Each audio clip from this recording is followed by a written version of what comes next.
어머님, 이제 그만 떠나주셨으면 해요. 더는 이렇게 같이 살 수가 없어요. 갑자기 무슨 소리니? 내가 뭘 잘못했는데? 잘못이라니요?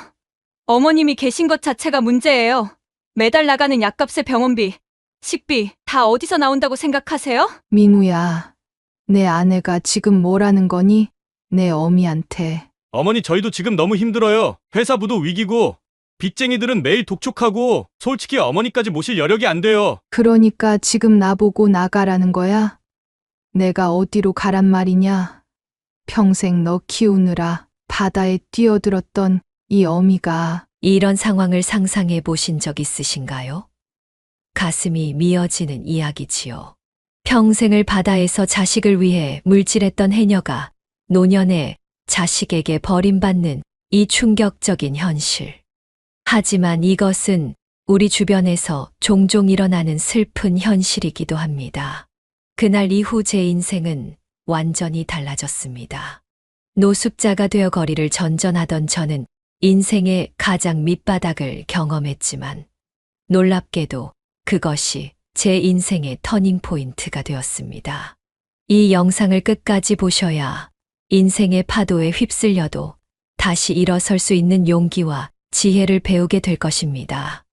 또한 자신의 가치를 어떻게 재발견하고 상처를 딛고 새로운 삶을 시작할 수 있는지를 깨닫게 될 것입니다. 그리고 영상 후반에 저를 쫓아냈던 며느리에게 짜릿하게 복수했던 이야기도 나오니 꼭 끝까지 보시고 통쾌함을 느끼시기를 바랍니다. 오늘 영상이 기대가 되신다면 지금 바로 구독과 좋아요 버튼 눌러주시고 알림 설정까지 해두시면 이런 감동적인 인생 스토리를 가장 먼저 만나보실 수 있습니다. 저는 제주 바다에서 40년 넘게 물질을 해온 해녀 김순자입니다. 75세의 나이에 이제는 도시 한복판에서 새로운 인생을 살고 있지요. 하지만 그 전까지는 제주도의 거친 바다가 제 삶의 전부였습니다. 해녀의 삶은 고되지만 자유로웠습니다. 동이틀 무렵 태왁과 망사리를 들고 바다에 들어가 숨을 참으며 해산물을 채취했지요. 준비소리라 불리는 우리 해녀들의 거친 숨소리가 바다 위로 울려 퍼지면 그것은 하루의 시작을 알리는 신호였습니다. 물질을 하는 동안 제 몸은 바다에 있었지만 마음은 항상 가족과 함께였습니다. 일찍 남편을 여인 후 아들 민우 하나 키우는 것이 제 삶의 이유였으니까요. 물속에서 숨이 턱까지 차오를 때마다 조금만 더 참자, 민우를 위해라고 다짐했습니다. 그렇게 키운 아들은 대학까지 졸업하고 부산에서 작은 사업체를 차리게 되었습니다. 아내를 만나 결혼을 하고 손주들도 생기고 아들은 종종 제주도로 내려와 어머니, 이제 그만 물질하시고 부산으로 오세요. 저희가 모실게요. 라고 했습니다. 처음에는 바다를 떠나기 싫었지만 나이가 들면서 물질도 예전 같지 않았고 의료시설도 제주에서는 불편했습니다. 그래서 결심했지요. 이제 아들, 가족과 함께 살자. 부산으로 올라오던 날 기대와 설렘으로 가득 찼습니다. 손주들과 매일 볼 수 있다니 얼마나 행복할까요? 처음에는 모든 것이 좋았습니다. 며느리도 어머님 건강 챙기셔야죠. 무슨 필요한 거 있으시면 말씀하세요. 라며 친절했고 손주들과의 시간도 즐거웠습니다. 하지만 아들의 사업이 어려워지면서 모든 것이 변하기 시작했습니다. 며느리의 표정이 점점 굳어졌고 대화도 줄어들었습니다. 어느새 저는 집안에서 불필요한 존재가 되어가고 있었습니다. 어머님, 오늘은 왜 이렇게 일찍 일어나셨어요? 부엌 불 켜는 소리에 잠이 깼잖아요. 어머님, 이 약은 정말 꼭 드셔야 해요. 한 달에 이런 약값이 얼마나 나가는지 아세요? 이런 말들이 날카로운 화살처럼 제 가슴을 찔렀습니다. 바다의 차가운 물살보다 더 차갑게 느껴지는 며느리의 말투에 저는 점점 움츠러들었습니다. 가족들 눈치 보며 최대한 존재감 없이 살려고 노력했지만 결국 그 날이 오고야 말았습니다. 그날 아침은 유난히 찬바람이 불었습니다. 마치 제 앞날을 예고하듯이 말이지요. 아침 식사를 준비하려고 부엌에 나갔는데 며느리가 이미 차가운 표정으로 서 있었습니다. 어머님, 우리 좀 이야기 나눌 수 있을까요? 저는 가슴이 덜컥 내려앉았지만 태연한 척 대답했습니다. 그래. 무슨 일이니? 더는 이렇게 살 수 없을 것 같아요. 어머님이 당장 이 집을 나가주셨으면 합니다. 순간 귀가 잘못 들었나 싶었습니다. 평생 바닷속에서 귀에 물이 들어가 잘못 들은 적은 있어도 이런 충격적인 말은 처음이었습니다. 지금 뭐라고? 나보고 나가라고? 네, 맞아요. 민우 오빠도 동의했어요.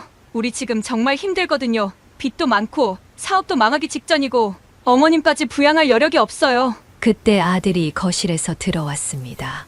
제 눈을 피해 시선을 바닥에 떨군 채로요. 어머니, 정말 죄송해요. 저희가 너무 힘들어서요. 조금만 시간을 주시면. 내가 정말 그런 말을 하는 거니? 내가 평생 너 하나 키우려고 얼마나 바다에 뛰어들었는지 그 차가운 물 속에서 숨 참아가며 눈물이 차올랐지만 애써 참았습니다. 해녀는 아무리 깊은 바다에서도 울지 않습니다. 울면 시야가 흐려져 길을 잃을 수 있으니까요. 인생의 바다에서도 마찬가지입니다. 어머니, 제발 이해해 주세요. 저희도 어쩔 수 없어요. 혜진이 친정에서도 도와줄 형편이 안 되고. 며느리는 이미 제 방으로 들어가 여행용 가방을 꺼내 제 옷가지를 우겨 넣기 시작했습니다. 마치 오래 기다려왔다는 듯이 빠르고 능숙하게 말이죠. 급하게 뭐 하는 거야? 내가 당장 오늘 나가야 한다는 거니? 네, 오늘이요. 이번 달 생활비도 없는데 어머님 약값까지 감당하기 힘들어요. 제주도 친구분들한테 연락해보세요. 친구분들 많으시잖아요. 친구들, 다들 나처럼 나이 든 해녀들이지. 누구 하나 형편이 넉넉한 사람이 없는데 갑자기 어디로 가란 말인지. 하지만 제 처지를 더 이상 비참하게 드러내고 싶지 않았습니다.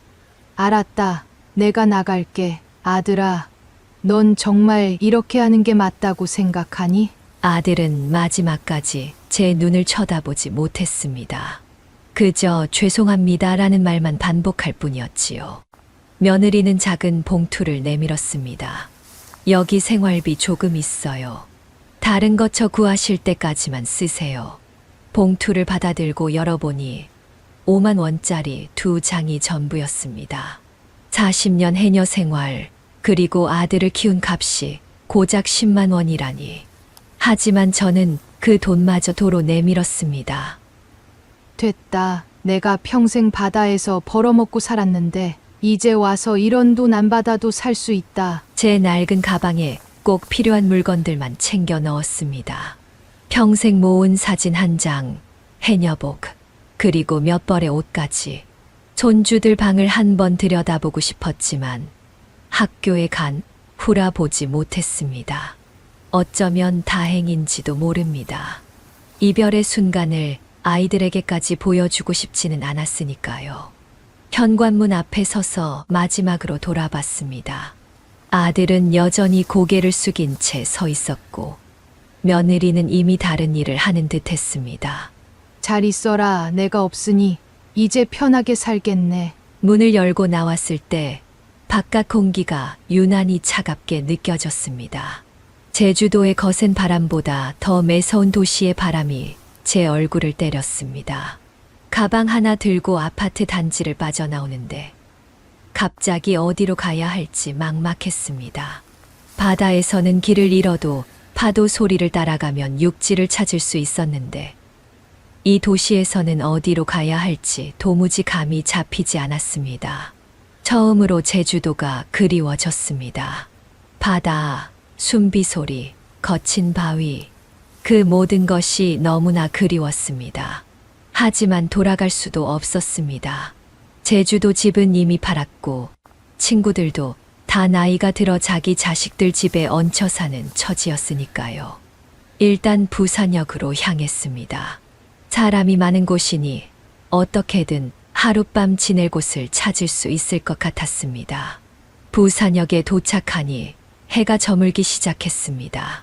벤치에 앉아 주변을 둘러보는데 제 처지와 비슷해 보이는 노인들이 몇몇 보였습니다. 낡은 옷차림에 초췌한 표정으로 벤치나 구석에 앉아 있는 모습이 마치 거센 파도에 휩쓸린 후 겨우 육지에 도달한 사람들 같았습니다.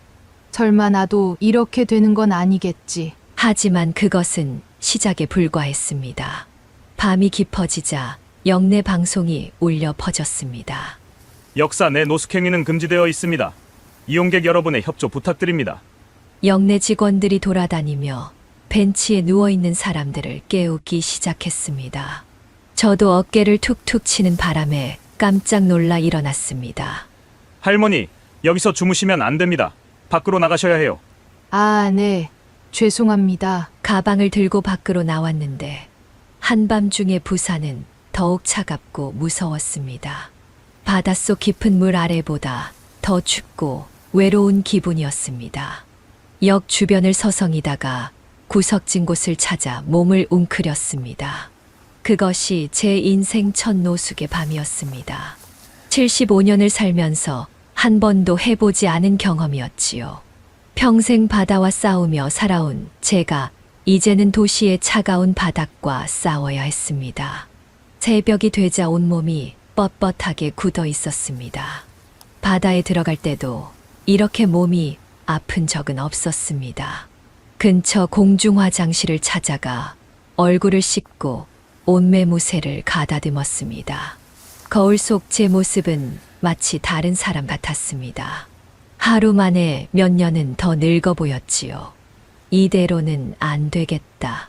무슨 수를 써서라도 살 길을 찾아야 해.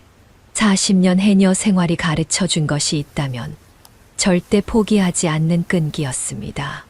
아무리 깊은 바다 속이라도 숨을 참고 버티면 결국 수면 위로 올라올 수 있습니다.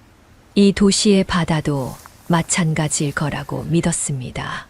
며칠째 부산역 주변을 맴돌며 지내던 어느 날 우연히 무료 급식소 정보를 들었습니다. 아침마다 역에서 멀지 않은 교회에서 노인들에게 무료로 식사를 제공한다는 이야기였죠. 평생 스스로 벌어먹고 살았던 저로서는 남의 도움을 받는다는 게 자존심이 상했지만 이미 가진 돈도 바닥을 드러내고 있었습니다. 굶주림과 자존심 사이에서 결국 배고픔이 이겼습니다. 이른 아침 급식소를 찾아가니 이미 긴 줄이 늘어서 있었습니다. 저보다 더 나이 든 어르신들, 휠체어를 탄 할아버지, 지팡이에 의지한 할머니들, 모두 한때는 누군가의 부모이자 조부모였을 텐데 이렇게 줄을 서서 한 끼를 기다리는 모습이 안타까웠습니다. 할머니 처음 오셨나 봐요. 앞에 선 노인이 말을 걸어왔습니다. 주름진 얼굴이지만 친절한 미소가 인상적이었습니다. 네, 처음입니다. 여기는 일찍 와야 해요. 9시면 음식이 다 떨어져 버리거든. 아, 그렇군요. 알려주셔서 고맙습니다. 1시간 넘게 줄을 서서 기다린 끝에 간신히 음식을 받았습니다. 밥과 국, 그리고 작은 반찬 2가지가 전부였지만 그 순간만큼은 제주도에서 먹던 어떤 진수성찬보다 소중하게 느껴졌습니다. 식사를 마치고 나오는데 문득 무력감이 밀려왔습니다. 앞으로 매일 이렇게 줄 서서 밥을 얻어먹으며 살아야 하는 건가? 평생 바다에서 자신의 힘으로 살아온 제가 이제는 도움에 의존해 살아야 한다는 현실이 비참하게 느껴졌습니다. 그날 오후 부산역 근처 공원에 앉아 있는데 비가 내리기 시작했습니다. 급하게 지붕이 있는 곳을 찾아 뛰어갔지만 이미 옷은 반쯤 젖어버렸습니다. 추위에 떨며 벤치에 앉아 있으니 옆에 앉아있던 노숙자 아저씨가 말을 걸었습니다. 처음이시죠? 비 오는 날엔 저기 지하도로 가는 게 좋아요. 경비들이 안 쫓아내는 날도 있거든. 아, 네, 고맙습니다. 저기 보이는 파란 천막, 거기서 가끔 담요도 나눠줘요. 밤에는 추우니까 한번 가보세요. 서로 돕는 모습에 조금 위안이 되었습니다. 바다에서도 해녀들끼리 서로 도우며 살았듯이 이 거리에서도 나름의 공동체가 있다는 걸 느꼈습니다. 그날 밤 지하도 구석에 자리를 잡고 앉았습니다. 주변에는 저와 비슷한 처지의 노인들이 몇몇 더 있었습니다. 모두 침묵 속에 각자의 사연을 간직한 채 그날을 버티고 있었지요. 새벽에 경비원이 와서 모두 나가라고 했습니다. 또다시 짐을 들고 나와 추운 새벽 공기를 맞으며 생각했습니다. 내가 바다에 있을 때는 적어도 내 몸 하나 누일 곳은 있었는데 일주일이 지나자 노숙 생활에도 어느 정도 패턴이 생겼습니다. 아침에는 무료 급식소에서 식사를 하고 낮에는 도서관이나 공원에서 시간을 보내고 밤에는 비가 오지 않으면 역 근처 구석진 곳에서 비가 오면 지하도에서 밤을 보냈습니다. 하지만 몸이 점점 버티기 힘들어졌습니다. 날씨는 추워지고 잠을 제대로 못 자니 만성 피로가 쌓였습니다. 평생 바다에서 단련된 몸이었지만 75세의 나이에 노숙 생활은 너무 가혹했습니다. 어느 날은 갑자기 가슴이 답답하고 숨이 가빠왔습니다. 바다 속에서 숨을 참을 때도 이렇게 힘들진 않았는데 도움을 청할 곳도 없어 그저 벤치에 앉아 진정될 때까지 기다렸습니다. 이렇게 죽는 건가? 길바닥에서 아무도 모르게 갑자기 손주들 얼굴이 떠올랐습니다. 마지막으로 본 게 벌써 한 달도 더 지났네요. 학교는 잘 다니는지, 밥은 잘 먹는지 걱정이 되었습니다. 하지만 연락할 방법이 없었습니다. 휴대폰은 이미 요금 미납으로 끊겼고 아들에게 전화할 용기도 나지 않았습니다. 그러던 어느 날 무료 급식소에서 한 자원봉사자가 다가왔습니다. 할머니, 요즘 많이 쇠약해 보이세요. 혹시 어디 아프신 곳 있으세요? 아니, 괜찮아요. 그냥 좀 피곤해서. 이거 드세요. 비타민이에요. 그리고 여기 무료 진료소 주소인데 가보시면 도움 받으실 수 있을 거예요. 따뜻한 말 한마디에 눈물이 핑 돌았습니다. 바다에서는 파도 소리만 들었지 이런 다정한 말을 들을 일이 별로 없었거든요. 고맙습니다. 그날 처음으로 무료 진료소를 찾아갔습니다. 의사 선생님이 제 혈압을 측정하고는 놀란 표정을 지었습니다. 할머니, 혈압이 많이 높으세요. 약 꼭 드셔야 합니다. 그리고 지금 생활 환경은 어떠세요? 저기 사실 지금 잠시 거리에서 지내고 있어요. 의사 선생님은 한참 생각하더니 말했습니다. 노숙인 지원센터에 연락해 볼게요. 임시 쉼터라도 마련해 드려야겠습니다. 이 상태로 밖에서 지내시다간 큰일 나요. 그날 저녁 노숙인 지원센터 직원의 도움으로 임시 쉼터의 자리를 얻게 되었습니다. 작은 방에 여러 사람이 함께 지내는 곳이었지만 적어도 지붕이 있고 따뜻했습니다. 그리고 무엇보다 깨끗한 이불에서 자는 것이 얼마나 큰 축복인지 새삼 깨달았습니다. 쉼터에서 만난 할머니들과 이야기를 나누다 보니 저만 이런 처지가 아니란 걸 알게 되었습니다. 자식에게 버림받거나 남편과 사별 후 생활고에 시달리다 거리로 나온 분들이 많았습니다. 할머니는 제주도 해녀셨다면서요? 대단하시네요. 전 그냥 평범한 주부였는데 남편이 먼저 죽고 아들이 사기당하면서 집을 잃었어요. 저는 시골에서 농사 짓다가 병원비로 땅을 다 날리고 자식들에게 손 벌렸는데 누구 하나 돌봐주지 않더라고요. 각자의 사연을 들으며 세상에 저 혼자만 불행한 게 아니란 걸 깨달았습니다. 하지만 동시에 이런 노인들이 이렇게 많다는 현실이 가슴 아팠습니다. 쉼터에서 일주일을 지내는 동안 몸이 조금 회복되었습니다. 그리고 쉼터 상담사가 노인 일자리에 대한 정보를 알려주었습니다. 할머니처럼 해녀 경험이 있으신 분은 해산물 관련 일을 찾아보시면 어떨까요? 전통시장에 한번 가보세요. 그 말을 듣고 용기를 내어 부산 인근의 전통시장을 찾아가기로 했습니다. 평생 해산물을 다뤄온 제가 할 수 있는 일이 있지 않을까 하는 희망을 품고서요. 쉼터에서 버스비를 지원받아 시장으로 향했습니다. 시장 입구에 들어서니 익숙한 바다 냄새가 코끝을 스쳤습니다. 수산물 코너에는 활기찬 상인들의 목소리가 가득했지요. 싱싱한 전복 어때요? 오늘 아침에 바로 들어온 거예요. 이 문어 좀 보세요. 탱탱하니가 이루 말할 수 없네. 이 광경이 마치 제주도 해녀탈의장에서 서로 오늘 잡은 해산물 자랑하던 모습과 겹쳐 보였습니다. 저도 모르게 한 가게 앞에 멈춰서서 문어를 들여다보고 있었습니다. 할머니, 문어 살 거예요? 아니요. 그냥 구경하는 거예요. 근데 할머니, 이거 보는 눈이 다르시네요? 혹시 해산물 일 해보셨어요? 네. 저 제주도에서 40년 넘게 해녀 생활했어요. 상인 아주머니의 눈이 커졌습니다. 진짜요? 해녀셨어요? 와, 그럼 제대로 아시겠네. 이거 보세요. 이 문어 신선한 거 맞죠? 저는 문어를 자세히 살폈습니다. 그리고 평생의 경험으로 얻은 눈썰미로 대답했습니다.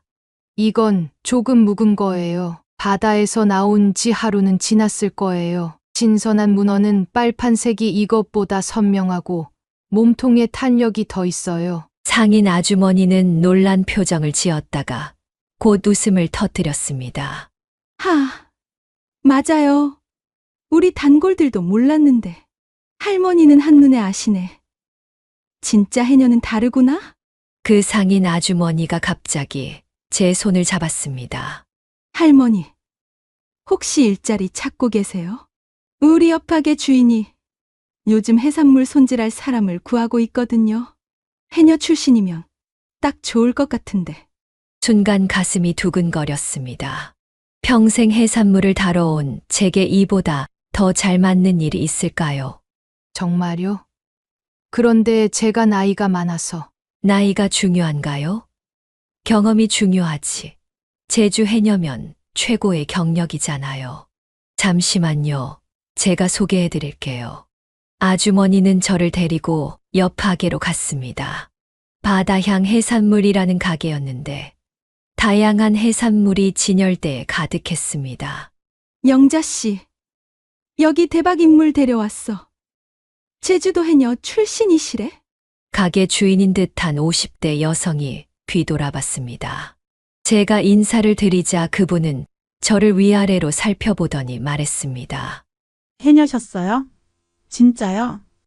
요즘 젊은 애들은 해산물 손질을 제대로 못해서 큰일이에요. 네. 40년 넘게 물질했습니다. 해산물 손질은 눈 감고도 할 수 있지요. 그럼 한번 실력을 보여주세요. 저기 문어 한 마리 손질해 보실래요? 제게 앞치마와 장갑을 건네주었습니다. 저는 망설임 없이 문어를 집어들었습니다. 머리를 분리하고 내장을 제거하고 이빨을 빼내는 과정을 능숙하게 해냈습니다. 평생 해온 일이라 손이 저절로 움직였습니다. 와, 정말 대단하세요. 젊은 애들은 이거 하나 손질하는데 30분도 넘게 걸리는데. 그렇게 그날 오후 저는 바다향 해산물에서 일하게 되었습니다. 시급은 많지 않았지만 하루 4시간만 일하면 되고 점심도 제공해 준다고 했습니다. 무엇보다 제 실력을 인정받는다는 것이 너무 기뻤습니다. 할머니 이름이 어떻게 되세요? 김순자입니다. 순자 할머니, 내일부터 오전 9시에 오세요. 앞치마랑 장갑은 제가 준비해 둘게요. 네. 감사합니다. 정말 감사합니다. 쉼터로 돌아가는 발걸음이 가벼웠습니다. 오랜만에 제 존재 가치를 인정받는 느낌이었습니다. 바다에서는 내가 잡아올린 해산물의 양으로 가치를 증명했다면, 이제 도시에서는 내 손끝에 담긴 기술로 가치를 인정받게 된 것이죠. 다음 날 아침 일찍 일터로 향했습니다. 아직 몸이 예전 같지 않아 조금 걱정되었지만 해녀 시절 새벽부터 바다에 들어가던 습관이 있어 이른 출근은 어렵지 않았습니다. 순자 할머니 일찍 오셨네요. 자, 오늘은 전복이랑 소라 손질부터 해주세요. 가게 주인 영자 씨가 반갑게 맞아주었습니다. 저는 곧바로 일을 시작했습니다. 전복을 까서 내장을 제거하고 소라를 삶아 살을 빼내는 작업. 모두 제가 평생 해온 일이라 어렵지 않았습니다. 할머니, 솜씨가 정말 대단하세요. 이거 혼자 하면 몇 시간씩 걸리는 일인데. 영자 씨는 제 손놀림을 감탄하며 바라봤습니다. 그리고 점심시간에 맛있는 김치찌개와 밥을 내어주었습니다. 따뜻한 밥을 먹으니 마음까지 따뜻해졌습니다. 일을 하면서 틈틈이 손님들의 대화도 들었습니다. 많은 사람들이 해산물을 사면서도 어떻게 손질해야 할지, 어떻게 요리해야 할지 몰라 난감해하는 모습이 보였습니다. 이 문어 어떻게 삶아야 질기지 않나요? 전복은 어떻게 손질해야 하는지 모르겠어요. 소라 이거 어떻게 먹는 건가요? 영자 씨는 바쁜 와중에도 최대한 설명해 주려 했지만 시간이 부족해 보였습니다. 저는 조심스럽게 제안을 했습니다. 혹시 제가 손님들께 해산물 손질법이나 요리법을 알려드려도 될까요? 제주도에서는 이렇게 해 먹었다고. 영자 씨는 잠시 생각하더니 환하게 웃었습니다. 그거 정말 좋은 생각이네요. 할머니가 직접 알려주시면 손님들도 더 믿고 살 거예요. 그날부터 저는 해산물 손질뿐 아니라 손님들에게 조리법도 알려주기 시작했습니다. 제주도에서 해녀들이 전해 내려온 비법들을 하나둘씩 공유했지요. 문어는 삶을 때 소주 한 잔을 넣으면 부드러워져요. 전복은 끓는 물에 살짝만 데쳐서 얇게 썰어야 제 맛이 나요. 해물 묵국을 끓일 때는 다시마 우린 물을 베이스로 하면 감칠맛이 살아요. 손님들은 제 조언에 귀를 기울였고 다음에 와서는 할머니 덕분에 요리가 정말 맛있게 됐어요. 라며 감사 인사를 전했습니다. 일주일이 지나자 영자 씨가 기쁜 소식을 전했습니다. 순자 할머니, 손님들이 할머니 때문에 우리 가게 더 찾아오시는 것 같아요. 이대로 계속 같이 일해요. 그리고 급여도 조금 올려드릴게요. 정말요? 감사합니다. 제 눈에 눈물이 고였습니다. 75세의 나이에 집에서 쫓겨난 후 한 달도 채 되지 않아 다시 일자리를 찾고 인정받게 될 줄은 꿈에도 몰랐습니다. 급여가 오르니 이제 작은 고시원이라도 구할 수 있겠다는 희망이 생겼습니다. 쉼터는 임시 거처라 오래 머물 수 없었거든요. 영자 씨에게 사정을 말하니 그분이 근처에 저렴한 고시원을 소개해 주었습니다. 여기 월세가 25만 원인데 제가 보증금은 대신 내드릴게요. 나중에 조금씩 갚으시면 돼요. 영자 씨의 도움으로 작은 고시원 방을 얻게 되었습니다. 화장실과 샤워실은 공동으로 사용해야 했지만 그래도 내 공간이 생겼다는 사실이 너무 행복했습니다. 쉼터에서처럼 여러 사람과 함께 지내지 않아도 되고 무엇보다 내 마음대로 쉴 수 있다는 것이 큰 위안이 되었습니다.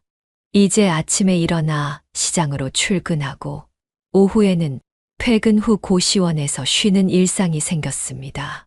바다에서의 삶과는 달랐지만 나름대로 안정된 생활이 만들어지고 있었지요. 그러던 어느 날 가게에 특별한 손님이 찾아왔습니다.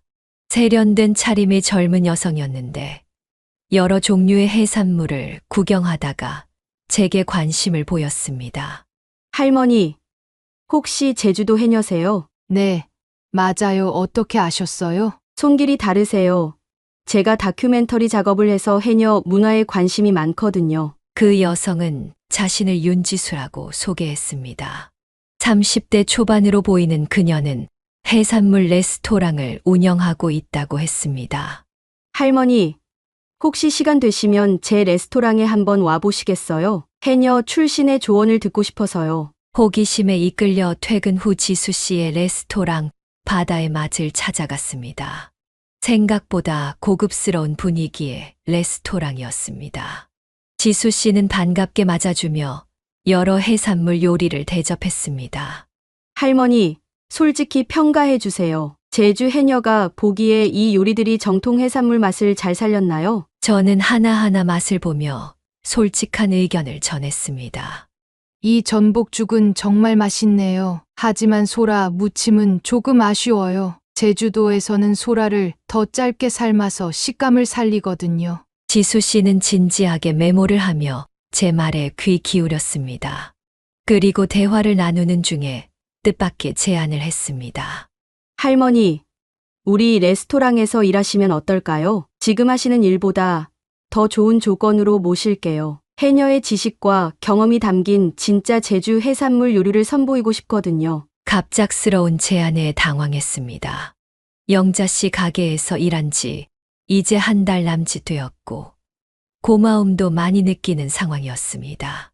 글쎄요. 지금 일하는 곳에 정이 들어서 물론 고민하실 시간 드릴게요. 하지만 제 생각에는 할머니의 지식과 경험이 단순히 해산물 손질하는 데만 쓰이기엔 너무 아깝습니다. 여기서는 할머니가 가진 모든 지혜를 요리에 담아낼 수 있을 거예요. 집으로 돌아오는 길에 지수 씨의 말이 계속 머릿속을 맴돌았습니다.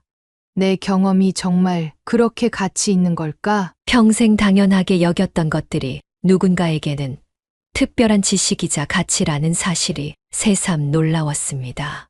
해녀로서의 제 정체성이 이곳 도시에서 오히려 더 빛을 발하는 것 같았습니다. 고시원 방에 누워 생각했습니다. 바다를 떠나 이곳 도시에서 새로운 삶을 시작한 지 2달. 처음에는 절망뿐이었지만 지금은 오히려 새로운 가능성이 열리고 있었습니다. 내일 영자 씨와 한번 상의해 봐야겠다. 어쩌면 두 곳 다 일할 수 있을지도 모르지. 처음으로 내일이 기대되는 밤이었습니다. 제주도 바다를 떠나 도시의 바다에서도 제 자리를 찾아가고 있다는 느낌이 들었습니다. 다음 날 아침 영자 씨에게 지수 씨의 제안에 대해 솔직하게 말씀드렸습니다. 영자 씨, 사실 어제 레스토랑에서 일자리 제안을 받았어요. 그런데 영자 씨가 저에게 첫 기회를 주셨는데 이렇게 말씀드리기가 죄송해서. 제 말을 듣던 영자 씨는 잠시 생각하더니 오히려 환하게 웃었습니다. 순자 할머니, 그거 정말 좋은 기회네요. 당연히 가셔야죠. 레스토랑이면 급여도 더 좋을 테고 할머니 실력이면 거기서도 인정받을 거예요. 정말 그래도 될까요?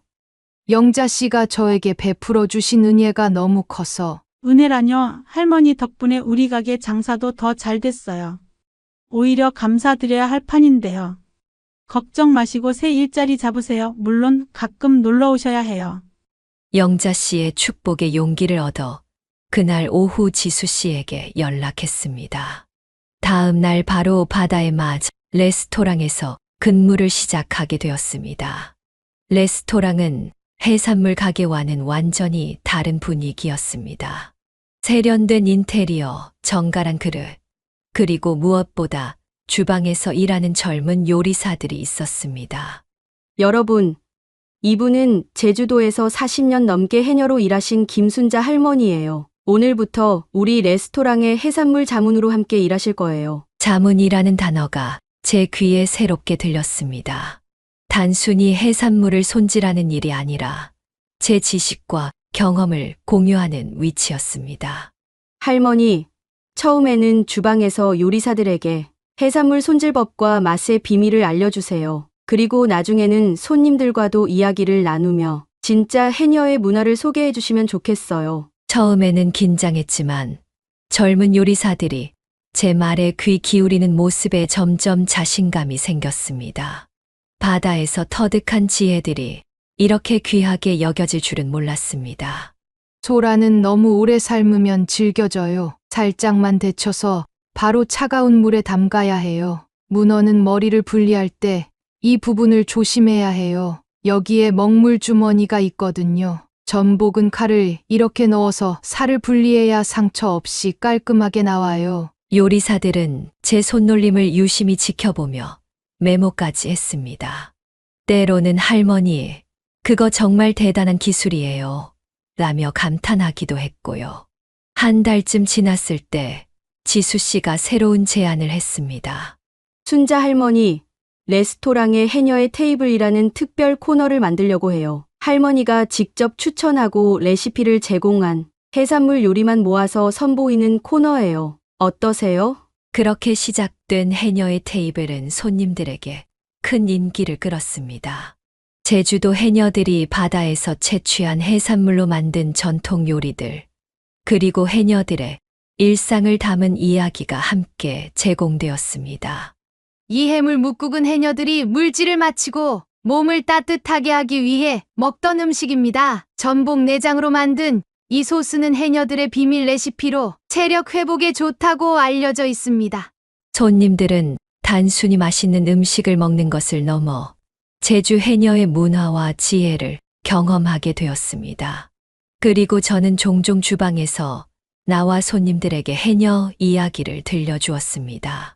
바닷속에서는 숨을 3분 이상 참아야 할 때도 있어요. 그게 가능하려면 평소에 숨비소리 훈련을 많이 해야 합니다. 태왁과 망사리는 해녀의 생명줄과 같아요. 거친 파도 속에서도 이것만 있으면 안전하게 물 위로 올라올 수 있거든요. 제 이야기를 들으며 감탄하는 손님들을 보니 평생 당연하게 여겼던 제 삶이 이렇게 특별하고 가치 있게 느껴진다는 사실이 신기했습니다. 지수 씨는 제게 더 많은 기회를 주었습니다. 월급도 올려주었고 레스토랑의 해녀 문화 코너도 마련해 제주 해녀들의 사진과 도구들을 전시했습니다. 그리고 주말에는 어린이들을 위한 해녀 이야기 시간도 운영했습니다. 할머니, 아이들에게 해녀의 삶과 바다의 소중함을 알려주세요. 요즘 아이들은 해산물이 어떻게 잡히는지, 바다가 얼마나 중요한지 모르거든요. 아이들에게 이야기를 들려주는 시간은 제게 큰 기쁨이었습니다. 호기심 어린 눈으로 제 말에 귀 기울이는 아이들을 보며 마치 손주들에게 이야기를 들려주는 것 같은 따뜻함을 느꼈습니다. 해녀는 산소통 없이 바다 속으로 들어가 해산물을 채취해요. 숨을 참고 깊은 물속으로 들어가야 하지요. 겨울 바다는 얼마나 차가운지 알아요? 영하의 물속에 들어가는 거예요. 그런데도 해녀들은 매일 바다에 들어가 일을 했답니다. 아이들은 때로는 놀라워하고 때로는 걱정스러운 표정으로 제 이야기를 들었습니다. 그리고 할머니 정말 대단하세요. 라며 박수를 치기도 했지요. 그렇게 레스토랑에서 일한 지 3달쯤 되었을 때 지수 씨가 또다시 새로운 제안을 했습니다. 순자 할머니, 요즘 해녀의 테이블이 너무 인기가 많아서요. 이걸 확장해 보려고 해요. 전통 시장 안에 작은 분점을 내서 해녀의 부엌이라는 이름으로 간편하게 먹을 수 있는 해산물 요리를 판매하려고 하는데 할머니가 그곳을 맡아주실 수 있을까요? 분점이요? 제가 맡아도 될까요? 네, 할머니가 가장 적임자예요. 할머니의 경험과 노하우로 진짜 해녀의 맛을 전해주세요. 물론 직원도 1명 붙여드릴 거예요. 새로운 도전이었지만 이제 저는 변화를 두려워하지 않게 되었습니다. 바다에서 수십 년간 파도와 싸우며 살아온 제가 이 정도 도전을 못할 리 없었습니다. 한번 해볼게요. 제가 할 수 있는 만큼 최선을 다해볼게요. 그렇게 전통시장 내에 해녀의 부엌이 문을 열었습니다. 작은 가게였지만 해녀가 추천하는 해산물 요리를 간편하게 먹을 수 있다는 콘셉트가 시장 손님들에게 큰 호응을 얻었습니다. 이 해물 비빔밥은 해녀들이 물질을 마치고 배고플 때 간단히 먹던 음식이에요. 성게 미역국은 제주에서 산모들이 먹던 보양식이랍니다. 문어 숙회는 이렇게 얇게 썰어야 제 맛이 나요. 시장의 다른 상인들도 저를 반갑게 맞아주었습니다. 특히 영자 씨는 자주 들러 응원해 주었고, 때로는 좋은 해산물이 들어오면 먼저 알려주기도 했습니다. 순자 할머니, 오늘 부산 앞바다에서 잡힌 싱싱한 전복이 들어왔어요. 할머니 가게에 먼저 챙겨놨어요. 이제 저는 단순한 노인이 아니라 해녀의 지혜를 전하는 문화 전달자가 되었습니다. 제 인생의 경험이 이렇게 가치 있게 쓰일 줄은 몰랐습니다. 생활도 안정되어 고시원에서 나와 작은 원룸으로 이사했습니다. 비록 좁은 공간이었지만 제 집이라는 사실만으로도 행복했습니다. 벽에는 제주도 해녀 사진들을 붙이고 작은 화분도 몇 개 드렸습니다. 바다가 보이진 않지만 바다의 기운은 항상 함께하고 있네. 매일 아침 일어나 창문을 열면 시장의 분주한 소리가 들려왔습니다. 그 소리가 마치 제주도 해녀 탈의장의 왁자지껄한 모습을 떠올리게 했습니다. 하루는 해녀의 부엌에서 일하는데 익숙한 목소리가 들려왔습니다. 어머니, 고개를 들어보니 아들 민우가 서 있었습니다. 석 달 만에 보는 얼굴이었습니다. 여위고 초췌해 보였지만 눈빛은 예전보다 또렷했습니다. 민우야, 가슴이 덜컥 내려앉았지만 최대한 태연하게 대했습니다. 어머니가 여기서 일하신다는 소문을 들었어요. 주변 사람들이 해녀 출신 할머니가 맛있는 해산물 요리를 한다고 해서 그래 어떻게 지내고 있니? 많이 힘들었지만 조금씩 나아지고 있어요. 혜진이랑은 헤어졌습니다. 순간 가슴이 아팠습니다. 아무리 며느리가 저를 내쫓았다고 해도 가정이 깨지는 건 원치 않았으니까요. 애들은 괜찮니? 네. 제가 데리고 있어요. 지금은 친구네 집에 맡겨두고 왔고요. 어머니 정말 죄송합니다. 그때 어머니를 그렇게 내보내다니. 민우의 눈에 눈물이 고였습니다. 저도 마음이 복잡했지만 애써 감정을 추스렸습니다. 다 지난 일이야. 오히려 덕분에 이렇게 새 삶을 찾게 됐으니 괜찮아. 저 어머니 한번 뵙고 싶었어요. 그리고 아이들도 할머니가 보고 싶다고. 아이들 얘기에 제 마음이 흔들렸습니다. 아이들 얼굴이 너무 보고 싶었거든요.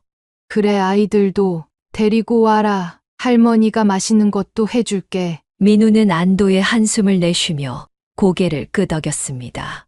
다음 주 일요일에 올게요. 어머니 정말 잘 지내시는 것 같아 다행이에요. 아들이 떠난 후 묘한 감정이 밀려왔습니다. 분노와 서운함이 여전히 남아 있었지만 한편으로는 가족의 끈이 완전히 끊어지지 않았다는 안도감도 있었습니다. 집으로 돌아오는 길에 생각했습니다.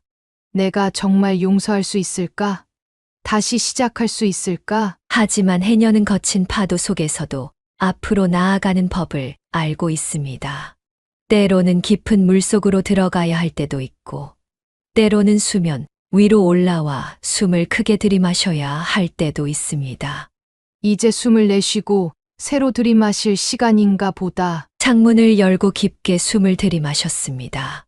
바다에서 늘 하던 것처럼 말이죠. 일요일이 다가올수록 마음이 복잡해졌습니다. 아들과 손주들을 다시 만난다는 설렘과 함께 그날의 상처가 다시 떠오르는 아픔도 있었습니다. 거울을 보며 머리를 빗을 때면 문득 그날 아침 며느리가 했던 말들이 귓가에 맴돌았습니다. 도대체 뭐가 미안하긴 한 건지 당장 이 짐 갖고 나가세요. 손이 떨려 빗을 떨어뜨렸습니다. 아직도 완전히 치유되지 않은 상처였습니다. 바다에서 날카로운 조개 껍데기에 베었을 때처럼 깊숙이 파인 상처는 쉽게 아물지 않나 봅니다. 하지만 손주들 생각에 다시 용기를 냈습니다. 손주들을 볼 생각을 하니 가슴이 따뜻해졌습니다. 특히 막내 손녀 유미는 늘 제 무릎에 앉아 해녀 이야기를 졸라 들었던 아이였습니다. 할머니, 바닷속은 어때요? 무섭지 않아요? 처음엔 무서웠지. 하지만 바다와 친구가 되면 더 이상 무섭지 않단다. 저도 할머니처럼 해녀가 될 수 있어요? 물론이지. 우리 유미가 원한다면 뭐든 될 수 있어. 그 대화가 마지막으로 손녀를 본 날이었습니다. 그날 밤 집에서 쫓겨나면서 가장 가슴 아팠던 것은 손주들과 제대로 인사도 못하고 떠나야 했다는 점이었습니다. 일요일 아침 일찍 일어나 간단한 음식을 준비했습니다. 제주도에서 해녀들이 자주 먹던 해산물 죽과 소라 무침, 그리고 아이들이 좋아할 만한 해물파전까지. 비록 작은 원룸이지만 오랜만에 가족을 맞이할 생각에 마음이 설레었습니다. 약속 시간보다 일찍 문 앞에서 노크 소리가 들렸습니다. 할머니, 저희 왔어요. 문을 열자 민우와 두 손주가 서 있었습니다. 10살 된 손자 준호와 8살 된 손녀 유미. 아이들은 처음에는 망설이는 듯 했지만 곧 제 품으로 달려왔습니다.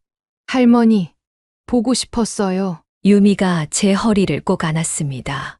준호도 수줍게 다가와 안겼습니다. 감격스러운 마음에 눈물이 핑 돌았지만 아이들 앞에서 울지 않으려고 꾹 참았습니다. 아이고, 우리 손주들 얼마나 컸는지. 할머니도 너희들 많이 보고 싶었어. 민우는 어색한 표정으로 서 있다가 조심스럽게 말했습니다. 어머니 집이 참 아늑하네요. 그래, 들어와 음식 준비해뒀어. 식탁에 앉아 준비한 음식을 나눠 먹으며 처음에는 어색한 침묵이 흘렀습니다. 하지만 아이들 덕분에 분위기가 조금씩 풀렸습니다. 할머니, 이거 정말 맛있어요. 바다 맛이 나요. 유미가 해물파전을 먹으며 말했습니다. 준호도 맛있다며 연신 고개를 끄덕였습니다.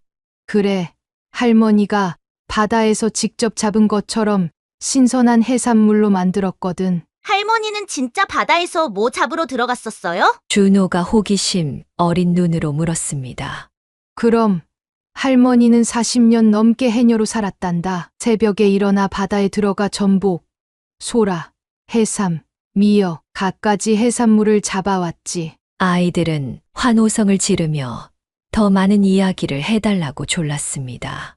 제가 해녀복을 입고 물속에 들어가는 모습, 깊은 바다 속에서 해산물을 채취하는 방법, 위험한 상황을 만났을 때 대처법까지 아이들은 제 모든 이야기에 귀를 기울였습니다. 할머니가 정말 대단해요. 우리 친구들한테 자랑할래요. 유미가 눈을 반짝이며 말했습니다. 준호도 나중에 저도 할머니랑 바다에 가보고 싶어요. 라고 말했습니다. 민우는 조용히 그 모습을 지켜보다가 마침내 입을 열었습니다. 어머니, 정말 죄송합니다. 그날 어머니를 그렇게 대한 건 제 인생의 가장 큰 실수였습니다. 민우야, 아버지가 일찍 돌아가시고 어머니 혼자 저를 키우시느라 얼마나 고생하셨는지 바다에 들어가 숨 참아가며 해산물 캐오신 게 다 저 때문이었는데 막상 어머니께서 도움이 필요하실 때 제가 외면했습니다. 민우의 눈에서 눈물이 흘렀습니다. 아이들은 무슨 일인지 몰라 어리둥절한 표정이었습니다. 아빠, 왜 울어요? 유미가 민우의 손을 잡고 물었습니다. 아빠가 할머니한테 잘못했어서 미안하다고 하는 거야. 민우가 아이들에게 솔직하게 말했습니다. 그리고 다시 제게 고개를 숙였습니다. 어머니, 다시 한번 기회를 주시겠어요? 지금은 형편이 많이 어렵지만 제가 열심히 일해서 어머니와 아이들을 모시고 살고 싶습니다. 정직하게 자신의 잘못을 인정하는 아들의 모습에 제 마음도 조금씩 풀어졌습니다. 하지만 쉽게 답을 내릴 수는 없었습니다. 민우야, 엄마도 지금 새 삶을 시작하고 있어. 갑자기 모든 게 변하는 건 쉽지 않아. 네, 이해합니다. 서두르지 않을게요. 하지만 아이들이 할머니를 많이 보고 싶어 해요. 주말마다 이렇게 찾아뵈어도 될까요? 아이들의 간절한 눈빛을 보니 거절할 수 없었습니다. 그래, 주말에 오렴 할머니가 맛있는 것도 해줄게. 그날 이후로 민우와 아이들은 주말마다 제 집을 찾아왔습니다. 때로는 제가 일하는 해녀의 부엌에도 놀러 왔고요.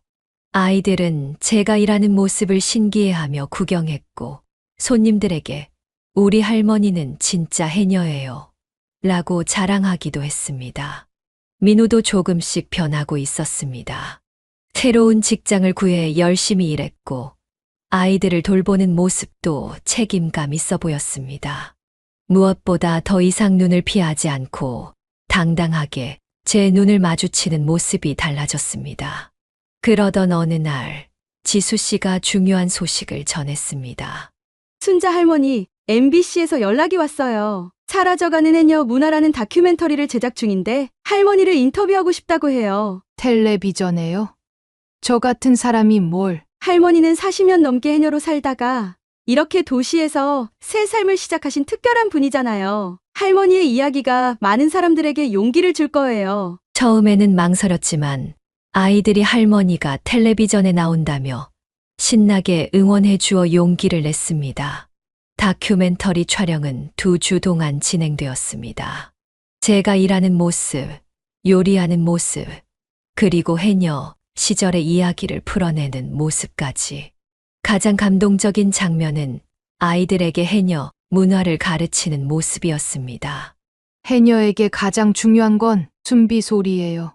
깊은 바다 속에서 나와 후 하고 내쉬는 이 숨소리가 제주 바다의 상징이죠. 아이들과 함께 숨비 소리 연습을 하는 장면에서 감독도 스태프들도 모두 감동했다고 합니다. 다큐멘터리가 방영된 날, 저는 민우와 아이들, 그리고 지수 씨와 함께 작은 원룸에서 텔레비전을 봤습니다.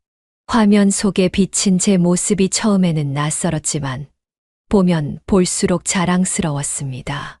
해녀는 단순히 바다에서 해산물을 채취하는 일만 하는 게 아닙니다. 바다의 지혜를 배우고 자연과 함께 살아가는 법을 깨닫습니다. 제가 75세의 도시에서 새 삶을 시작할 수 있었던 것도 바다가 가르쳐준 인내와 용기 덕분이라고 생각합니다. 화면 속 제 말에 아이들이 박수를 쳤습니다. 할머니가 텔레비전에 나왔어요. 너무 멋있어요. 다큐멘터리 방영 이후 놀라운 일들이 일어났습니다. 해녀의 부엌을 찾는 손님이 갑자기 늘었고 여러 매체에서 인터뷰 요청이 쇄도했습니다. 심지어 제주도 해녀협회에서도 연락이 와서 젊은 해녀들에게 강연을 해달라는 부탁을 받았습니다. 순자 할머니, 요즘 젊은 해녀들이 점점 줄어들고 있어요. 할머니의 이야기가 그들에게 용기를 줄 수 있을 거예요. 그렇게 반년 만에 제 인생은 완전히 달라졌습니다. 집에서 쫓겨나 노숙자가 되었던 그날의 절망이 믿기지 않을 정도였습니다. 어느 날 민우가 조심스럽게 제안을 했습니다. 어머니, 이제 아이들도 할머니와 많이 친해졌고 저도 새 아파트로 이사할 수 있게 됐어요. 작지만 방이 3개라 어머니 방도 따로 마련할 수 있어요. 저희와 함께 사시면 어떨까요? 순간 가슴이 덜컥 내려앉았습니다. 작년의 기억이 물밀듯이 밀려왔습니다. 또다시 가족에게 의지하게 된다면, 혹시 상황이 나빠져서 다시 쫓겨나게 된다면. 민우야, 고맙지만 지금은 내 삶이 있어. 해녀의 부엌도 있고 내 작은 집도 있고. 민우의 눈에 실망감이 스쳤지만 이내 이해한다는 듯 고개를 끄덕였습니다. 네, 이해합니다. 서두르지 않을게요. 하지만 언제든 어머니가 원하시면 저희 집 문은 항상 열려 있어요. 지수 씨는 제 결정을 존중해 주었습니다. 할머니가 독립적으로 사시는 모습이 정말 멋있어요. 저도 할머니처럼 나이 들고 싶습니다. 그러던 중 지수 씨가 또 다른 놀라운 제안을 했습니다. 순자 할머니, 해녀의 부엌이 너무 성공적이라 분점을 내려고 해요. 이번에는 해운대 근처에 좀 더 큰 매장으로요. 할머니가 총괄 매니저를 맡아주시면 어떨까요? 다른 노인분들도 고용해서 일자리를 만들어드리고 싶어요. 저요? 총괄 매니저라니. 제가 그런 큰일을 할 수 있을까요? 할머니만큼 적임자가 없어요. 할머니의 지혜와 리더십이면 충분히 가능하실 거예요. 새로운 도전이었지만 이번에는 두려움보다 설렘이 더 컸습니다. 한때는 집에서 쫓겨나 하루하루 연명하기 어려웠던 제가 이제는 다른 사람들에게 일자리를 제공하는 위치가 된다니. 바다는 항상 새로운 파도를 보내지. 중요한 건 그 파도를 어떻게 타느냐야. 해녀 시절 늘 되뇌던 말이 떠올랐습니다. 어쩌면 제 인생의 가장 큰 파도는 집에서 쫓겨난 그날이 아니라 지금 눈앞에 펼쳐진 새로운 기회일지도 모릅니다. 한번 해볼게요. 내가 할 수 있는 한 최선을 다하겠습니다. 지수 씨는 환하게 웃으며 제 손을 꼭 잡았습니다. 정말 감사합니다. 할머니와 함께 해녀 문화를 더 많은 사람들에게 알릴 수 있어 너무 기뻐요.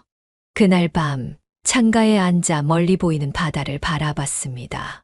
도시의 불빛 너머로 희미하게 보이는 바다는 마치 제 과거와 현재를 잇는 다리 같았습니다. 내가 평생 뛰어들었던 바다는 이제 추억이 되었지만 그 바다가 가르쳐준 지혜는 여전히 내 안에 살아있구나. 창문을 열고 깊게 숨을 들이마셨습니다.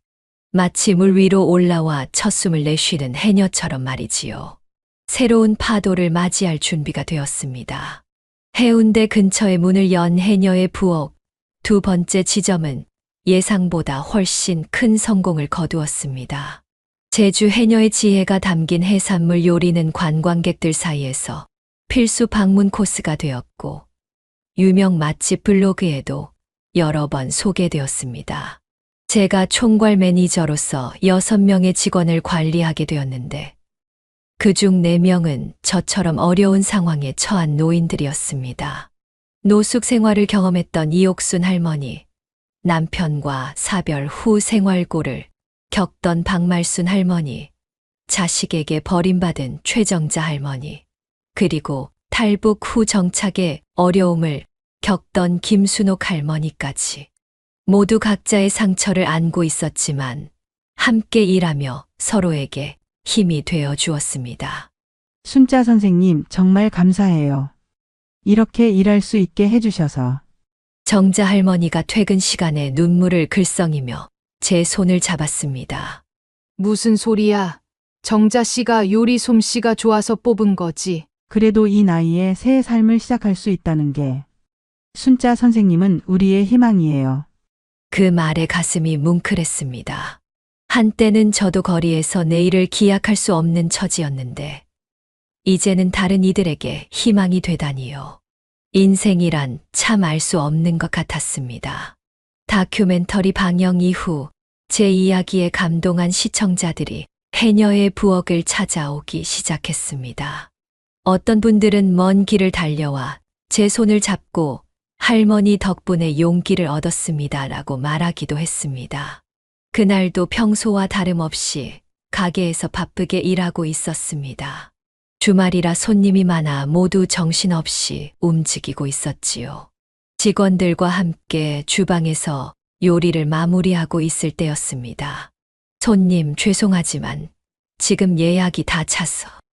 홀에서 주문을 받던 아르바이트생의 목소리가 들렸습니다. 제가 누군지 모르시나 봐요. 저는 이곳 총괄 매니저 김순자 씨의 며느리입니다. 그 목소리를 듣는 순간 온몸이 얼어붙는 듯 했습니다. 5년 만에 듣는 며느리의 목소리였습니다. 민우와 헤어졌다고 들었는데 왜 갑자기? 조심스럽게 주방문을 열고 홀을 바라봤습니다. 며느리가 화려한 옷차림으로 서 있었습니다. 예전보다 더 야위어 보였고 화장도 진했습니다. 그녀 옆에는 비싸 보이는 옷을 입은 남자가 있었습니다. 아, 어머님. 여기 계셨군요. 오랜만이에요. 며느리의 목소리는 달콤했지만 그 눈빛은 여전히 차가웠습니다. 저는 깊게 숨을 들이마신 후 주방을 나왔습니다. 무슨 일로 왔니? 어머님, 이렇게 유명해지셨다면서요? 텔레비전에도 나오시고 우리가 알았다면 그때 좀 더 잘해드릴 걸 그랬네요. 가식적인 웃음을 지으며 말하는 며느리를 보니 그날의 기억이 물밀듯이 밀려왔습니다. 당시 그녀가 제 옷가지를 가방에 던져 넣으며 당장 이 짐 갖고 나가세요 라고 소리치던 모습이. 그때는 그럴 수밖에 없었어요. 우린 정말 어려웠으니까. 그치만 이제 와보니 어머님은 우리보다 더 잘 사시네요. 그녀의 비아냥거리는 말투에 주변의 손님들도 눈치를 살피기 시작했습니다. 저는 최대한 침착하게 대응하려 했습니다. 무슨 용건인지 말해보렴. 아, 네, 사실 저희가 작은 사업을 시작하려고 하는데 초기 자금이 필요해서요. 어머님이 이렇게 성공하셨으니 조금 도와주실 수 있지 않을까 해서. 그제야 이해가 됐습니다. 다큐멘터리를 보고 제가 성공했다고 생각해 돈을 요구하러 온 것이었습니다. 저기, 시끄러우니 사무실에서 이야기할까? 저는 며느리와 그 남자를 데리고 작은 사무실로 갔습니다. 문을 닫는 순간 며느리의 태도가 달라졌습니다. 어머님, 솔직히 말할게요. 저희 지금 정말 급해요. 5천만 원만 빌려주세요. 나중에 꼭 갚을게요. 5천만 원! 네, 어머님이 지금 월급이 얼마인지 알아봤어요. 레스토랑 매니저면 꽤 받으시잖아요. 게다가 책도 내실 거라며? 인세도 받으실 텐데. 그 뻔뻔함에 말문이 막혔습니다. 그때 그 남자가 끼어들었습니다. 이봐요. 그냥 도와주면 되잖아요. 당신 아들이랑 살았던 사이니까 가족이나 마찬가지 아닙니까? 가족이요? 그 단어가 제 가슴을 찔렀습니다. 그날 며느리가 내쫓으며 했던 말들이 떠올랐습니다. 그때는 내가 가족이 아니었나 보지? 집에서 쫓겨날 때는 가족이라는 말은 한마디도 없었는데 며느리는 잠시 당황하는 듯 했지만 곧 애원하는 표정으로 바꿨습니다. 그때는 정말 상황이 안 좋았어요. 빚도 많고 어머님도 아시잖아요. 지금은 달라요. 우리 다시 잘 지낼 수 있어요. 며느리의 그 밀이 어찌나 뻔뻔하던지요. 말이 끝나자마자 쏟아붙였습니다. 내가 날 내쫓았을 때 난 어떻게 살았는지 알아? 부산역에서 노숙했어. 추위에 떨며 굶주렸고 무료 급식소에서 줄 서서 밥을 먹었다고. 며느리는 잠시 눈을 내리깔았지만 곧 다시 태도를 바꿨습니다. 그래서 더 대단하신 거잖아요. 어머님은 강하시니까 이겨내신 거고. 이제 저희도 도와주세요. 민우 오빠랑 애들 생각해서라도. 민우와 애들 이야기는 꺼내지 마. 내가 그들마저 버렸잖아. 며느리의 얼굴이 굳어졌습니다. 그때 문을 두드리는 소리가 들렸고 지수가 고개를 내밀었습니다. 순자 할머니, KBS에서 인터뷰하러 오셨는데, 손님이 계셨네요. 지수 씨, 잠시 기다려달라고 해주세요. 곧 나갈게요. 지수는 궁금한 표정이었지만 고개를 끄덕이고 나갔습니다.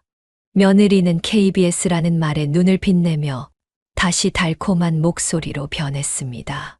어머, 인터뷰도 하시네요. 정말 유명해지셨구나. 저도 같이 인터뷰해드릴까요? 며느리로서. 그 말에 제 안에 참았던 분노가 다시 올라왔습니다. 이봐, 당신은 며느리가 아니야. 민우와 헤어졌잖아. 그리고 나에겐 더 이상 당신 같은 며느리 없어. 며느리에게 명확한 선을 긋기 위해 존칭을 쓰며 대화를 이어나갔습니다. 뭐라고요? 내가 지금 어떻게 살고 있는지 궁금해서 왔다면 확인됐으니 이제 돌아가. 그리고 돈은 한 푼도 못 줘. 며느리의 얼굴이 일그러졌습니다. 이럴 수 있어요? 제가 그때 집에서 쫓아냈다고 이렇게 복수하시는 거예요? 복수? 아니, 그냥 내 삶을 지키는 거야. 당신처럼 누군가를 버리고 필요할 때만 찾아오는 그런 사람이 되고 싶지 않을 뿐이야. 어머님! 그리고 하나 더 말해둘게. 내가 지금 어떻게 살고 있는지 언론에 말하면 어떨까? 유명 해녀 출신 레스토랑 매니저. 며느리에게 쫓겨나 노숙 생활 전전. 어떤 기사가 될까? 며느리의 얼굴이 창백해졌습니다. 그녀의 새 남자친구도 당황한 표정이었습니다. 그러실 필요 없잖아요. 저흰 그냥 나가. 다시는 내 앞에 나타나지 마. 저는 문을 활짝 열었습니다. 며느리와 그 남자는 서둘러 일어났고 나가는 길에 며느리가 마지막으로 돌아봤습니다. 어머님 정말 변하셨네요. 아니, 난 변한 게 아니야. 그저 내 가치를 알게 된 것뿐이지. 며느리가 떠난 후 가슴이 벅차오르는 것을 느꼈습니다. 5년 전 그날 아무 말도 하지 못하고 집에서 쫓겨났던 제가 이렇게 당당하게 자신을 지킬 수 있게 되다니. 인터뷰가 끝나고 지수가 다가왔습니다. 할머니, 아까 그분들 누구셨어요? 분위기가 심상치 않아 보였는데. 옛날 인연이야. 이제 다 끝난 인연. 그날 밤 집으로 돌아가는 길에 마음이 이상하게 가벼웠습니다. 마치 오랫동안 등에 짊어졌던 무거운 짐을 내려놓은 것 같았습니다. 그동안 며느리에 대한 분노와 서운함이 제 안에 자리 잡고 있었다는 것을 그제야 깨달았습니다. 집에 도착해 민우에게 전화를 걸었습니다. 민우야, 오늘 내 전 와이프가 찾아왔었어. 네? 혜진이요. 무슨, 돈을 요구하러 왔더라. 새 남자친구도 데리고. 민우는 잠시 말을 잇지 못했습니다. 죄송해요. 어머니 혜진이가 그런 짓을. 괜찮아. 이제 다 지난 일이야. 그런데 민우야, 내가 오늘 깨달은 게 있어. 네, 우리 모두 앞으로 나아가야 한다는 거야. 과거에 묶여 있으면 안 돼. 전화를 끊고 창밖을 바라봤습니다. 멀리 바다가 어렴풋이 보였습니다. 바다는 항상 변합니다. 파도가 밀려오고 또 빠져나가고 그 변화 속에서도 변하지 않는 본질이 있습니다. 저도 그런 바다처럼 살고 싶었습니다. 다음 날 출근길에 민우에게 전화를 걸었습니다. 민우야, 생각해 봤는데 이번 주말에 아이들 데리고 우리 집에 와라. 함께 살진 않더라도 더 자주 만나는 게 좋겠다. 정말요? 어머니, 그래. 이제 우리 새로운 관계를 만들어 보자. 우리 모두 상처받았지만 그 상처를 딛고 앞으로 나아갈 수 있어. 그렇게 새로운 결심을 했습니다. 과거의 아픔에 사로잡혀 있는 것이 아니라 그것을 딛고 더 나은 미래를 만들어 가기로 말이죠. 해녀의 부엌 두 번째 지점은 계속해서 성장했고 세 번째 지점을 낼 계획도 세우게 되었습니다. 지수는 저에게 더 큰 비전을 제시했습니다. 할머니, 우리 해녀 문화체험 센터도 같이 만들면 어떨까요? 할머니의 경험과 지식을 더 많은 사람들과 나눌 수 있을 거예요. 제 인생의 새로운 챕터가 열리고 있었습니다. 78세의 나이에 집에서 쫓겨난 절망적인 상황에서 시작된 여정이 이제는 다른 사람들에게 영감을 주는 성공 스토리가 되었습니다. 어느 날 작은 기념식에서 소감을 말해달라는 요청을 받았습니다. 저는 평생 바다와 함께 살아왔습니다. 바다는 때로는 험하고 무섭지만 또 때로는 너무나 아름답고 풍요롭죠. 인생도 마찬가지입니다. 75세에 집에서 쫓겨나 노숙자가 되었을 때 저는 제 인생이 끝났다고 생각했습니다. 하지만 그것은 끝이 아니라 새로운 시작이었습니다. 청중들이 숨죽여 제 이야기를 들었습니다. 해녀는 깊은 바다 속으로 들어갈 때 숨을 참는 법을 알아야 합니다. 하지만 더 중요한 것은 적절한 순간에 수면 위로 올라와 크게 숨을 들이마시는 법입니다. 저는 인생의 가장 어두운 순간에서도 다시 수면 위로 올라올 수 있었습니다. 그리고 이제는 그 경험을 통해 다른 분들에게도 희망이 되고 싶습니다. 박수 소리가 귓가에 울려 퍼졌습니다. 그 소리는 마치 제주도 바다의 파도 소리처럼 경이롭게 들렸습니다. 며느리와의 마주침 이후 저는 더 이상 과거의 상처에 얽매이지 않게 되었습니다. 그녀를 용서했다기보다는 그 경험이 저를 더 강하게 만들어 주었다는 것을 인정하게 된 것이죠. 바다가 가르쳐준 가장 중요한 교훈 중 하나는 흐름에 맞서 싸우기보다 때로는 흐름을 따라가는 것입니다. 저는 며느리가 만들어낸 상황을 원망하는 대신 그것을 새로운 기회로 삼았고 결과적으로 더 풍요로운 삶을 발견하게 되었습니다. 그리고 무엇보다 제 스스로의 가치를 깨닫게 되었습니다. 더 이상 누군가의 어머니, 누군가의 시어머니로서가 아니라 김순자라는 한 인간으로서 존중받을 가치가 있다는 것을요. 시장 앞을 지나칠 때마다 저는 그날을 떠올립니다. 집에서 쫓겨나 무작정 부산역으로 향하던 그날을. 하지만 이제는 그 기억이 아픔으로 다가오지 않습니다. 오히려 감사함이 느껴집니다. 그 경험이 없었다면 저는 지금의 제 모습을 발견하지 못했을 테니까요. 할머니, 내일 새 지점 점검하러 가실 거죠? 지수의 질문에 저는 환하게 웃으며 대답했습니다. 물론이지. 해녀는 항상 새로운 바다를 탐험할 준비가 되어 있단다. 해녀의 부엌이 전국적으로 확장되면서 저는 이제 유명인사가 되었습니다. 지방 방송뿐 아니라 전국 뉴스에서도 저를 소개했고 해녀 문화를 알리는 대표적인 인물로 인터뷰 요청이 끊이지 않았습니다. 80세 생일을 맞이했을 때 지수는 특별한 선물을 준비했습니다.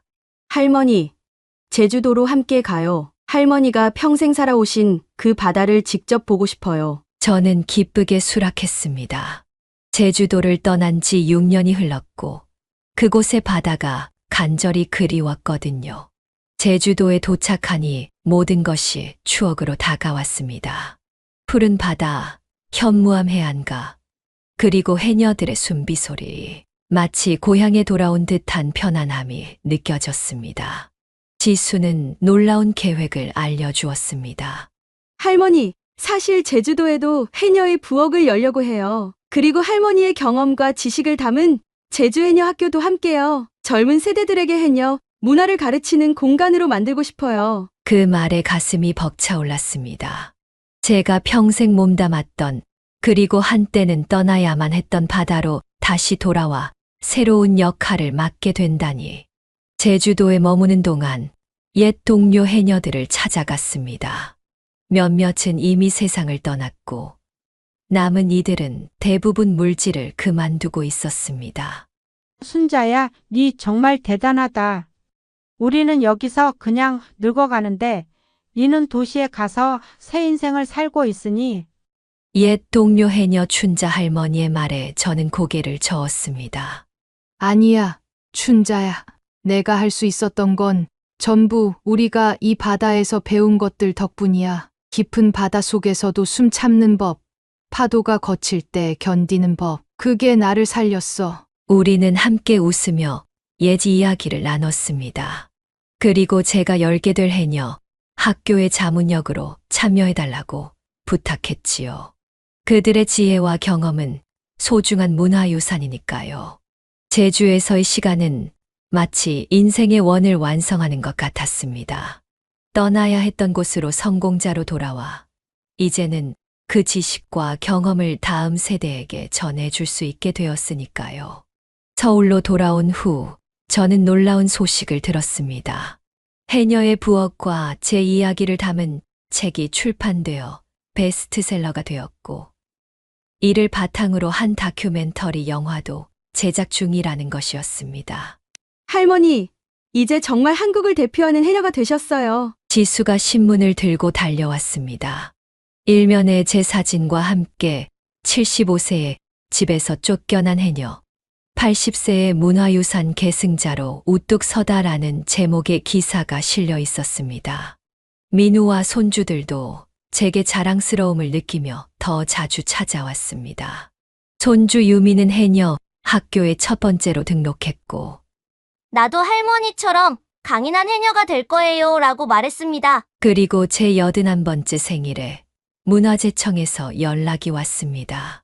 제가 해녀 문화 계승에 기여한 공로를 인정받아 명예무형문화재 전승자로 지정된다는 소식이었습니다. 시상식 날 많은 사람들 앞에 섰을 때 감회가 새로웠습니다. 제 뒤로는 지수와 직원들, 민우와 손주들, 그리고 제주에서 온 옛 동료 해녀들이 자리하고 있었습니다. 저는 75세에 집에서 쫓겨나 노숙자가 되었습니다. 그때 제 인생이 끝났다고 생각했습니다. 하지만 지금 돌이켜보니 그때가 제 인생의 진짜 시작이었습니다. 만약 그날 집에서 쫓겨나지 않았다면 저는 그저 아들 집 구석에서 존재감 없이 늙어갔을 것입니다. 그런데 그 아픔이 오히려 저를 더 강하게 만들었고 제 안에 잠들어 있던 해녀의 정신을 깨워주었습니다. 잠시 목이 메어 말을 잊지 못했습니다.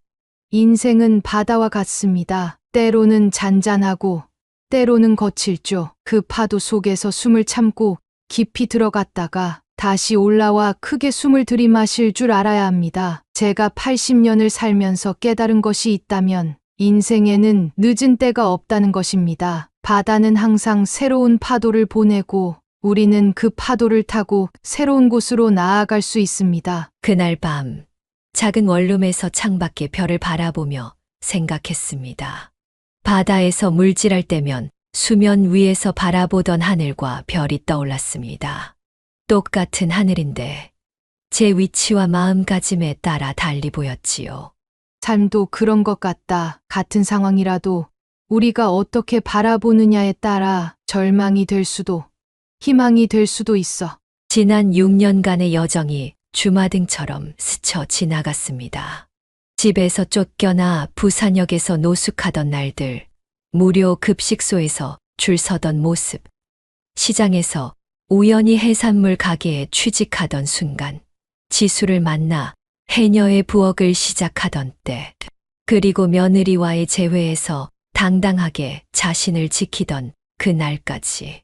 모든 순간에는 의미가 있었습니다.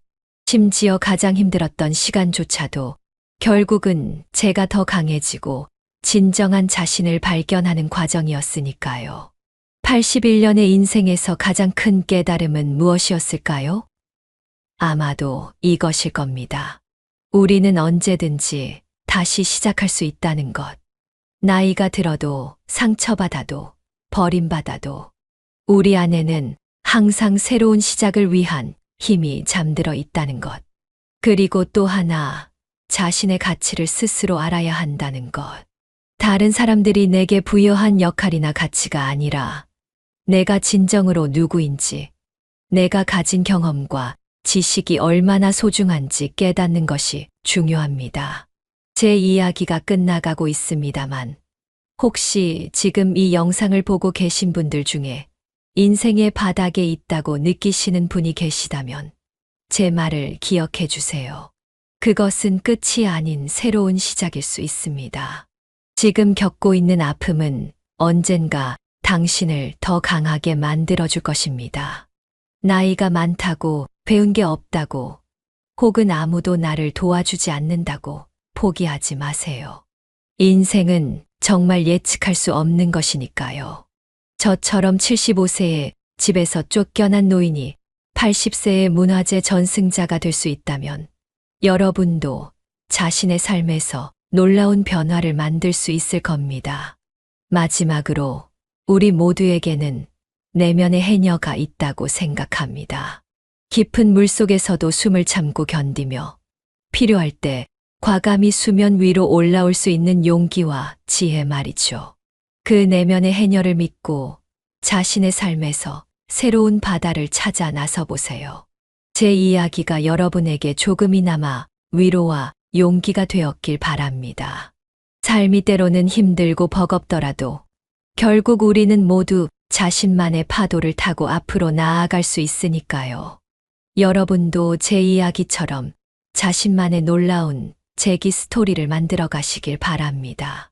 그리고 언젠가 그 이야기를 다른 누군가와 나누며 또 다른 이에게 희망을 전해주세요. 인생의 파도는 계속됩니다. 중요한 것은 그 파도를 어떻게 타느냐는 것입니다. 이것으로 제 이야기를 마칩니다. 들어주셔서 감사합니다. 오늘 이야기가 여러분에게 감동이 되셨다면 구독과 좋아요 버튼을 꼭 눌러주세요. 알림 설정도 해두시면 다음 감동 실화를 가장 먼저 만나보실 수 있습니다. 그리고 여러분의 이야기도 궁금합니다. 혹시 이와 비슷한 경험이 있으셨나요? 또는 인생의 큰 위기를 어떻게 극복하셨는지 댓글로 함께 나눠주세요. 여러분의 이야기가 또 다른 누군가에게 큰 위로와 용기가 될 수 있습니다. 또한 이 영상이 도움이 될 것 같은 분들께 공유해주세요. 특히 지금 힘든 시간을 보내고 계신 분들께 작은 희망의 메시지가 될 수 있을 것입니다. 인생은 누구에게나 파도가 있지만 그 파도를 넘는 방법은 제각각입니다. 여러분의 소중한 경험을 나눠주시면 서로에게 큰 힘이 될 것입니다. 감사합니다. 그리고 다음 이야기에서 다시 만나요.